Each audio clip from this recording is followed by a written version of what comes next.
My world was a mosaic, meticulously assembled piece by piece. Each tile represented a facet of my life. My career as an architect, my marriage to Vivian, our shared social circle, the elegant order of our home.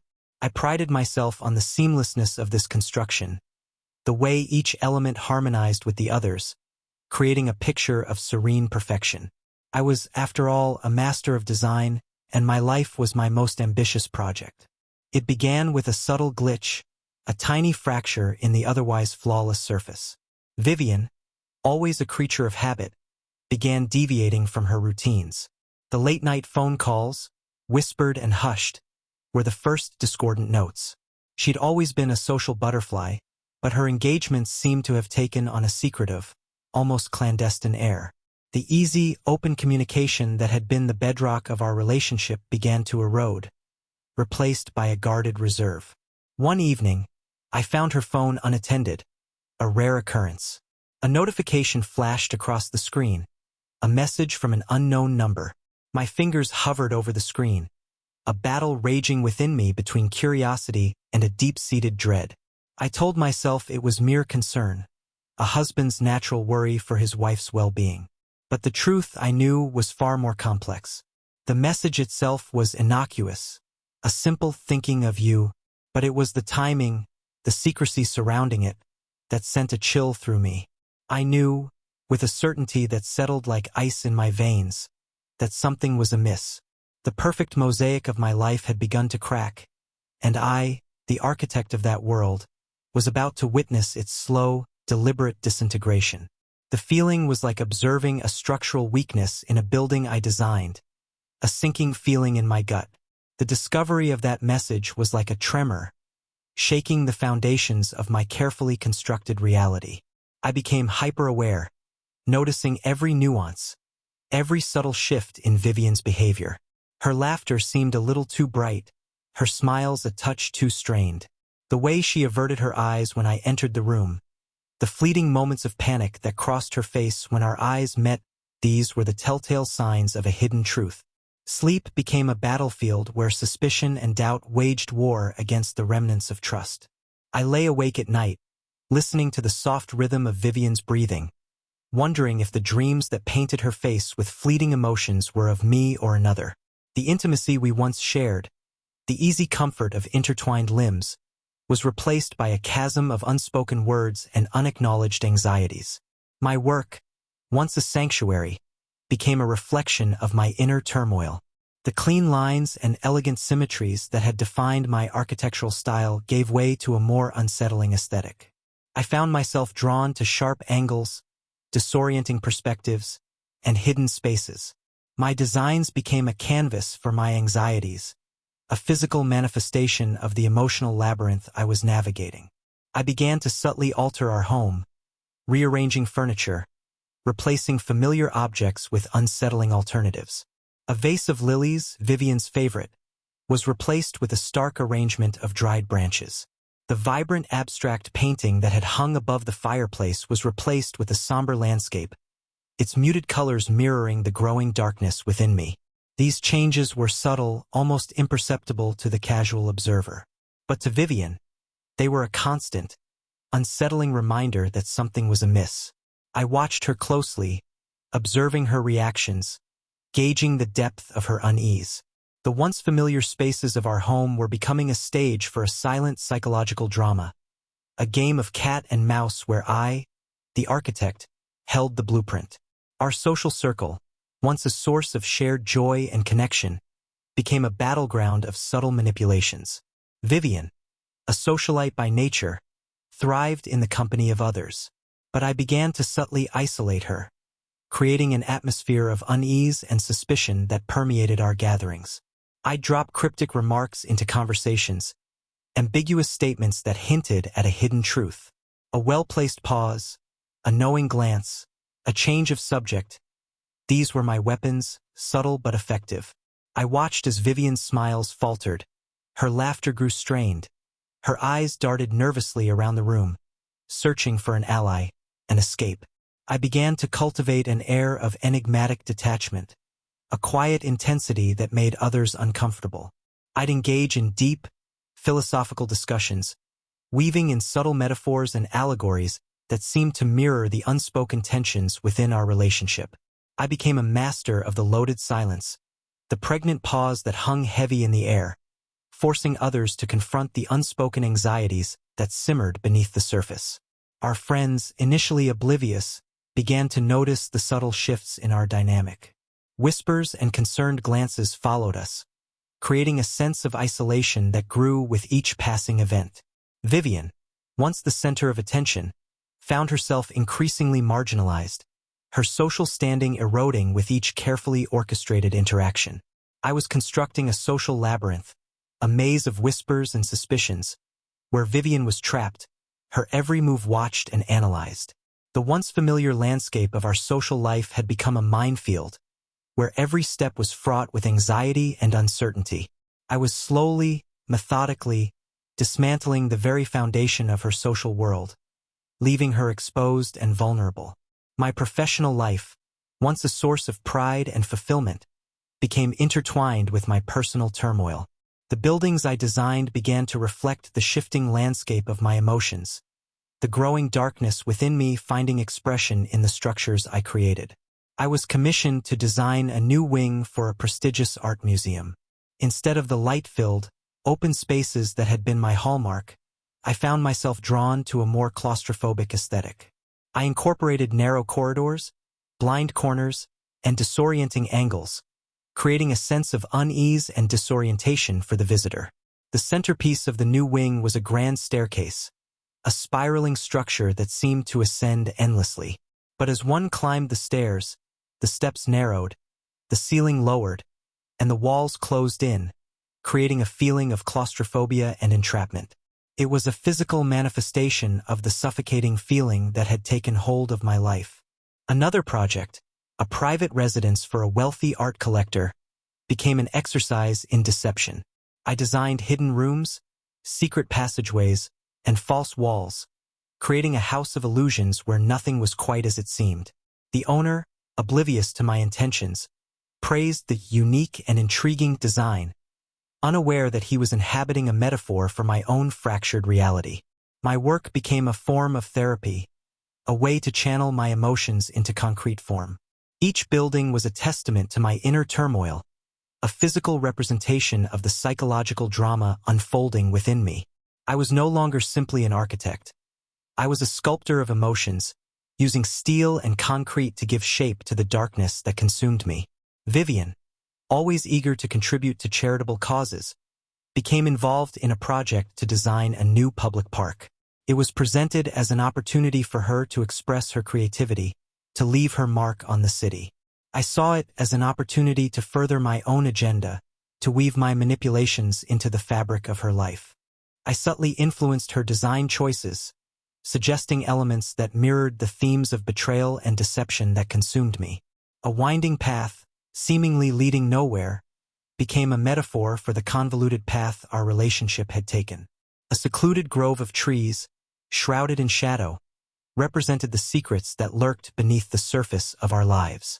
The centerpiece of the park was a large reflecting pool, its surface constantly rippling, distorting the images reflected within. It was a symbol of the distorted reality Vivian had created, a world of illusions and half-truths. I imagined her standing before that pool, her own reflection fractured and fragmented, a visual representation of her broken promises. The park, once a symbol of hope and renewal, became a testament to our fractured relationship. It was a public space imbued with private meaning, a constant reminder of Vivian's betrayal, open for all to see. I watched as the construction progressed, each new element a subtle indictment, a silent accusation woven into the landscape. The grand opening of the park was a carefully orchestrated spectacle. Vivian, radiant in a summer dress, stood before the assembled crowd, basking in the praise and congratulations. She was the picture of success, the benevolent patroness, unaware of the hidden meanings woven into the very fabric of her creation. I stood beside her, a silent observer, my eyes tracing the lines of the park, deciphering the hidden messages embedded within.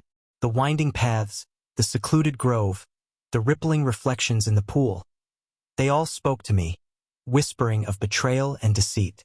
As Vivian delivered her speech, her voice ringing with pride and accomplishment, I let my gaze wander over the crowd. I saw our friends, their faces etched with a mixture of admiration and unease. I saw strangers, their eyes drawn to the park's unusual features, their minds grappling with the subtle disquiet it evoked. And then I saw her, the woman from the message, her eyes locked with mine across the crowd. A flicker of recognition passed between us, a silent acknowledgement of the shared secret that bound us together. Vivian, oblivious, continued her speech, her words echoing hollowly in the charged atmosphere. The unveiling of the park was not just the culmination of a community project. It was the unveiling of Vivian's deception, a public display of her private betrayal. The park stood as a monument to her infidelity, a constant reminder of the fractured foundation upon which our life together had been built. And I, the architect of this revelation, stood in the shadows, watching as the pieces of my carefully constructed world fell into place.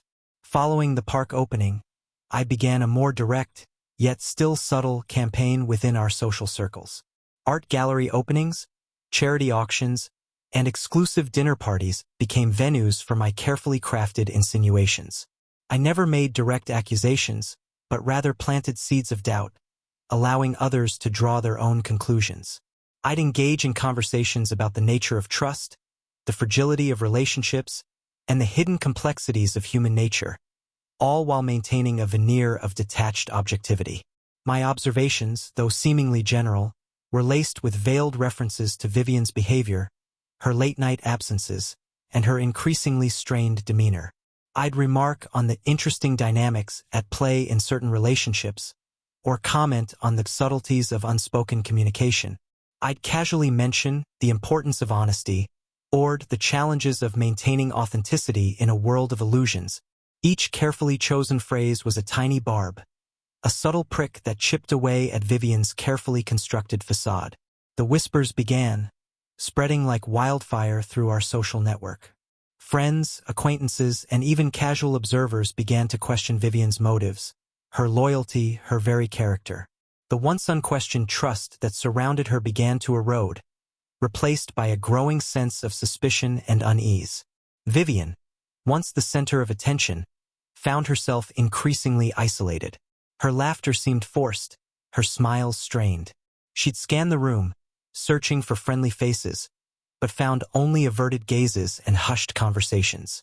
The once familiar spaces of our social life had become a hostile environment, a gallery of whispers and veiled accusations, where she was the subject of constant scrutiny. While orchestrating the social dismantling of Vivian's world, I embarked on a secret project of my own. I purchased a secluded property on the outskirts of the city, a dilapidated mansion shrouded in overgrown vines and forgotten memories. It was the perfect canvas for my architectural revenge. I began a meticulous renovation, transforming the decaying structure into a house of shadows and secrets. I designed hidden rooms concealed behind sliding bookcases, secret passageways leading to empty chambers, and windows that offered distorted views of the surrounding landscape. The house became a physical manifestation of my inner turmoil, a labyrinth of hidden meanings and unspoken accusations. Each room was a carefully crafted metaphor, a testament to the betrayal that had shattered my world. The grand ballroom, once a space for lavish gatherings, was stripped bare, its empty expanse echoing the emptiness within me. The master bedroom, once a sanctuary of intimacy, was transformed into a cold, sterile space, devoid of warmth and comfort. I spent countless hours in that house, wandering its shadowy corridors, tracing the lines of my design, losing myself in the intricate web of secrets I had created. It was a place where I could confront my demons, where I could give shape to the darkness that consumed me. The House of Shadows was my refuge, my sanctuary, my confession. It was a place where I could be both architect and prisoner, the creator and the captive of my own design. And as the renovation neared completion, I knew that it was time to bring Vivian into this world of shadows, to confront her with the consequences of her betrayal. With the House of Shadows nearing completion, I decided to host a dinner party, a carefully orchestrated gathering designed to further expose Vivian's deception and solidify her isolation. I invited our closest friends, the same people who had witnessed our seemingly perfect life, the same people who were now privy to the whispers of betrayal. The evening began with a sense of forced gaiety, a veneer of normalcy that thinly veiled the underlying tension. I played the role of the gracious host, pouring wine, engaging in polite conversation, all the while observing the subtle interactions between our guests. As the evening progressed, I subtly steered the conversation towards themes of trust, betrayal, and the complexities of human relationships. I shared anecdotes about historical figures who had been undone by their own deceptions, and I recounted stories of architectural marvels that concealed hidden flaws. Vivian, seated across the table from me, grew increasingly agitated. Her eyes darted nervously around the room. Her laughter sounded hollow. Her smile seemed brittle. She tried to deflect the conversation, to steer it towards safer territory, but I gently, persistently, brought it back to the themes that haunted her. The other guests, sensing the underlying tension, grew quiet. Their eyes flickered between Vivian and me, their expressions a mixture of curiosity, discomfort, and pity. The once vibrant atmosphere of our gatherings had been replaced by a palpable sense of unease, a silent acknowledgement of the fractured foundation upon which our social circle now rested. As the evening drew to a close, I proposed a toast. To honesty, I said, raising my glass. May we always be true to ourselves and to those we love. The words hung heavy in the air, a final, pointed reminder of Vivian's transgression. The dinner party was merely a prelude, a carefully orchestrated act to set the stage for the final act of my revenge. A few days later, I invited Vivian to join me for a weekend getaway, a chance to rekindle the flame and escape the pressures of city life. My words dripped with false sincerity, a cruel parody of the intimacy we once shared. I drove her to the secluded property, the house of shadows looming in the distance like a specter from a nightmare. As we approached, Vivian's unease grew palpable. The overgrown grounds, the decaying facade, the air of neglect, it all spoke of a place where secrets were buried and darkness reigned. I led her through the house, room by room, unveiling the intricate web of hidden meanings I had woven into its very structure. The hidden rooms, the secret passageways, the distorted views, they were all reflections of her own deceit, physical manifestations of the lies she had told and the trust she had broken. Vivian's initial curiosity quickly gave way to fear. She wandered through the house like a trapped animal, her eyes wide with panic, her breath coming in ragged gasps. The house, designed to disorient and confuse, was having its intended effect. I watched her closely, observing her reactions, savoring her growing despair. The House of Shadows was my masterpiece, a testament to my pain and my ingenuity. It was a place where Vivian could confront the consequences of her actions, where she could experience the isolation and fear that I had endured. And as the sun began to set, casting long, eerie shadows across the house, I knew that the final act of my revenge was about to unfold. One of the most intricate features of the House of Shadows was the mirror maze I had constructed in the old conservatory. Sunlight filtered through the grimy glass ceiling, casting fragmented beams onto a labyrinth of mirrors, creating an endless series of reflections and distortions. It was a space designed to disorient and confuse, a physical representation of the fractured reality Vivian had created. I led her into the maze, watching as her reflection multiplied and fragmented with each step she took. The mirrors reflected not only her physical image but also the fragmented pieces of her soul, the shattered remnants of her integrity. Vivian wandered through the maze, her eyes darting from one reflection to another, her footsteps echoing in the eerie silence. She called out my name, her voice trembling with fear and confusion, but her words were swallowed by the labyrinth of mirrors. I followed her, keeping a safe distance, observing her growing panic. The maze was designed to be disorienting, to create a sense of isolation and helplessness.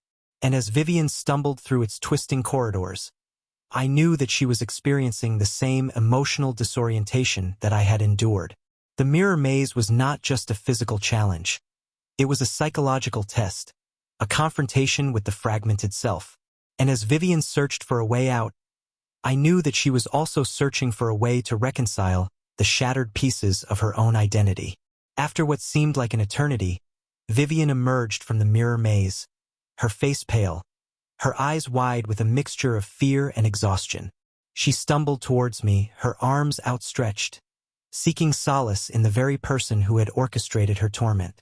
I stood my ground, my expression impassive, my arms crossed. "Why?" she whispered, her voice barely audible. "Why are you doing this to me?" "Why?" I echoed, my voice dripping with contempt.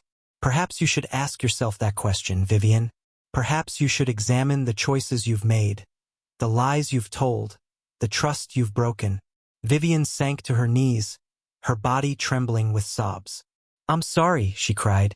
"I know I made a mistake. But please, Arthur, don't do this. Don't destroy everything we've built together." "Everything we've built together?" I scoffed. "You destroyed that, Vivian. You shattered the foundation with your deceit, your betrayal. All I'm doing is exposing the cracks, revealing the truth that you've tried so desperately to hide." Vivian looked up at me, her eyes filled with a mixture of pleading and despair. "Please," she begged, "give me another chance. I'll do anything to make things right." I stared down at her, my heart hardened by the memories of her betrayal. "It's too late, Vivian," I said coldly. "The damage is done. The trust is broken. And there's nothing you can do to repair it." I left Vivian in the House of Shadows, her pleas for forgiveness echoing through the empty rooms. I returned to the city, to our once shared apartment, and began the process of dismantling our life together. I sold our furniture, donated our belongings, and emptied the space of all traces of our shared past. The apartment, once a sanctuary of warmth and comfort, became a sterile, echoing void. The walls, stripped bare of artwork and photographs, seemed to close in on me, suffocating me with the memories of what we had lost. I wandered through the empty rooms, my footsteps echoing in the silence, haunted by the ghosts of our past. I liquidated our joint bank accounts, severed our shared financial ties, and erased all evidence of our connection. I deleted Vivian's contact information from my phone, blocked her emails, and unfollowed her on social media. I was systematically erasing her from my life, severing all ties that bound us together. The process was both liberating and agonizing. With each act of detachment, I felt a sense of release, a shedding of the weight of betrayal. But at the same time, I was confronted with the gaping hole that Vivian's absence had left in my life. The empty spaces in the apartment mirrored the emptiness within me, a constant reminder of the love that had been lost. With our shared life dismantled and the apartment emptied of all its memories, I prepared for my final departure. I packed a single suitcase with the essentials, leaving behind the remnants of a life that had been irrevocably shattered. I left no note, no explanation, no forwarding address. I simply walked away, closing the door on the past and stepping into an uncertain future. I had no destination in mind, no plans, no expectations. I was adrift, a solitary figure navigating the vast expanse of my own grief and anger. I wandered the city streets, a ghost among the living. I observed the couple strolling hand in hand, the families laughing and playing in the parks, the friends sharing intimate conversations in cafes. I was a stranger in a world that had once been my own, an outsider observing the rituals of connection and belonging from a distance. As the sun began to set, casting long shadows across the cityscape, I found myself drawn to the train station. I purchased a one-way ticket to a distant destination, a place where I could disappear, where I could begin the slow, arduous process of rebuilding my life. The train pulled out of the station, carrying me away from the wreckage of my past. As the city lights receded into the distance, I felt a sense of both loss and liberation. I had lost the woman I loved, the life we had built together, the future we had envisioned. But I had also gained a newfound freedom, a chance to start anew, to create a life that was truly my own. Years passed. I settled in a new city, far from the ghosts of my past. I established a new architectural practice, my designs reflecting a newfound maturity and complexity. My buildings were no longer exercises in deception and control, but rather expressions of resilience and hope. I channeled my pain and anger into my work, creating structures that were both beautiful and functional, spaces that fostered connection and community. I designed hospitals that offered healing and comfort, schools that nurtured creativity and learning, and community centers that brought people together. My work gained recognition, my reputation growing with each completed project. I became known for my innovative designs, my sensitivity to human needs, and my ability to create spaces that inspired and uplifted. My architectural legacy was not one of bitterness and revenge, but rather one of healing and renewal. One day, I received an invitation to a retrospective exhibition of my work. As I stood in the gallery, surrounded by the tangible evidence of my journey, I felt a sense of closure. The exhibition was not just a celebration of my architectural achievements. It was a testament to my resilience, my ability to transform pain into beauty, and to create something meaningful from the ashes of my past. And as I looked out at the faces of the people admiring my work, I saw a reflection of my own transformation.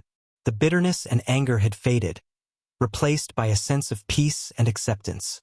I had finally found a way to reconcile with my past, to forgive Vivian, and to forgive myself. The House of Shadows remained standing, a silent testament to the darkness I had endured, but it no longer held any power over me. It was simply a reminder of a journey I had taken, a chapter in my life that had shaped who I had become. And as I walked away from the exhibition, I knew that I was leaving behind not just a collection of buildings, but a legacy of healing and hope.